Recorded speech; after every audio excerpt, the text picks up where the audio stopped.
susundan ba natin si Dylan? Bata ka pa, bago mag-40. Mag-40 na nga ako, no ate? Di ko pa alam. Pero kung ibibigay, bakit hindi?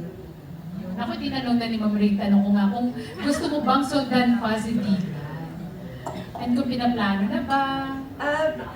Sa mga yung mga nakakaalam ng story ko tungkol sa pagbubuntis, meron pa ako talagang isang boy na buo na nasa Texas.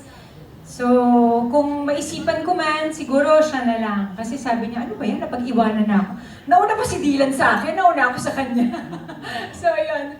Baka i-consider ko na, i-carry ko na lang. Hindi natin masasabi. Well, kung talagang ibibigay at makakapag-desisyon kami na, buo na desisyon namin na, sige, pwede pa ng isa. Pero sa ngayon, enjoy pa kasi namin si Dylan. Gusto pa namin siyang tutukan.